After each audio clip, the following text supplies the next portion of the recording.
삼국시대는 단순히 전쟁과 영토 확장의 시기로만 기억되기 쉽지만 사실 이 시기는 한반도 역사에서 문화와 사상이 가장 활발하게 교류되고 발전했던 중요한 시대였습니다. 고구려, 백제, 신라는 각기 다른 문화적 특징을 발전시키면서도 서로 영향을 주고받았으며 외부 문화를 받아들이고 새롭게 재해석하는 과정 속에서 독창적인 문화적 유산을 창출하였습니다. 고구려는 강한 군사력을 바탕으로 광대한 영토를 지배하며 주변 국가와의 문화적 교류가 활발했습니다. 특히 중국 북방 민족과의 접촉을 통해 선진적인 불교 문화를 받아들이고 이를 토대로 고구려식 불교 예술과 사찰 건축을 발전시켰습니다. 대표적인 예로 고구려의 무덤 벽화에는 불교적 요소뿐만 아니라 중국 화풍이 반영된 그림들이 발견됩니다.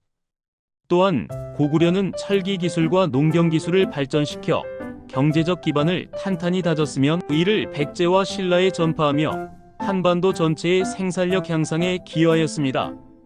백제는 삼국 중에서도 국제적 감각이 가장 뛰어났던 나라로 평가받습니다. 한반도 서남부에 위치한 지리적 이점을 활용하여 중국의 남쪽, 일본의 야마토 정권과 활발한 외교 관계를 유지하였으며 이를 통해 중국의 선진 문화를 적극적으로 받아들였습니다. 특히 백제는 유교 사상과 불교 문화를 가장 먼저 받아들인 나라 중 하나로 백제의 지식인들은 한문학과 역사 편찬에 뛰어난 업적을 남겼습니다. 또한 백제의 건축 기술과 불교 미술은 일본에도 전해져 일본 고대 문화 형성에 큰 영향을 주었습니다. 대표적으로 백제의 승려가 일본의 불교를 전파하며 일본 불교 문화의 기틀을 마련한 것이 그 예입니다.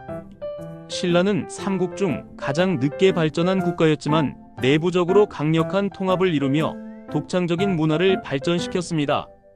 신라는 고구려와 백제의 문화를 적극적으로 받아들이는 한편 자체적으로 화려한 금속 공예와 불교 예술을 발전시켰습니다. 경주의 황남대총에서 출토된 금관이나 불국사, 석굴암 같은 걸작들은 신라 문화의 정점을 보여줍니다.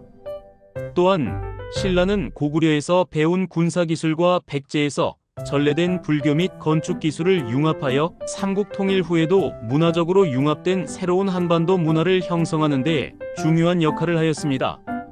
삼국은 서로 경쟁하면서도 필연적으로 문화적 교류를 지속하였습니다. 전쟁 중에도 포로로 잡힌 기술자와 학자들이 상대국으로 이주하며 기술과 지식을 공유하였으며 불교 경전과 건축 기술, 철기 기술이 서로 영향을 주고받으며 발전하였습니다. 특히 삼국 모두 불교를 국교로 받아들이면서 사찰 건축과 불상 조각 기술이 급격히 발전하였고 이는 후대 고려와 조선의 불교 문화로 이어지는 중요한 문화적 기반이 되었습니다. 삼국시대의 문화교류는 단순한 종교적, 예술적 측면을 넘어서 학문과 사상의 교류에서도 두드러졌습니다. 고구려는 한학을 적극적으로 수용하여 교육기관인 태학을 설립하였고 귀족 자제들은 경전을 공부하며 유교적 사상을 익혔습니다. 이러한 학문적 발전은 이후 고구려의 행정 시스템과 외교 정책을 더욱 체계적으로 만드는 데 기여하였습니다.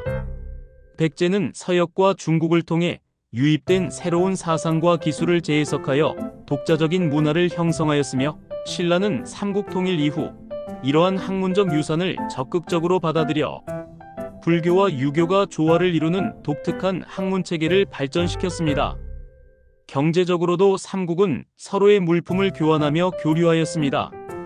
고구려는 광대한 영토를 활용하여 모피, 금속, 곡물 등을 생산하였고 백제는 해상 무역을 통해 도자기, 직물, 특산물을 교류하였습니다.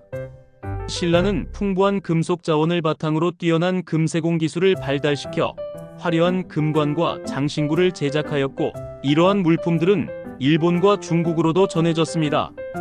이처럼 삼국은 경쟁과 전쟁 속에서도 문화와 경제적 교류를 멈추지 않았으며 이를 통해 한반도 전체의 문화 수준을 높이는 데 기여하였습니다.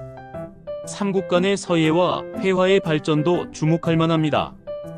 고구려는 웅장하고 힘찬 필체가 돋보이는 글씨를 남겼으며 백제는 부드럽고 세련된 서체를 발전시켰습니다. 신라는 이러한 요소를 조화롭게 받아들여 독자적인 필체를 완성하였으며 이러한 서체는 고려와 조선을 거쳐 현재까지도 그 영향을 미치고 있습니다. 또한 고구려와 백제의 회화는 신라에 전파되어 불교 사상과 결합하면서 보다 정교한 그림 양식을 형성하게 되었습니다. 음악과 무용에서도 삼국은 서로 영향을 주고받았습니다. 고구려의 웅장한 군악과 백제의 세련된 궁정음악, 신라의 화려한 불교음악이 서로 교류하면서 독창적인 음악 문화가 형성되었습니다.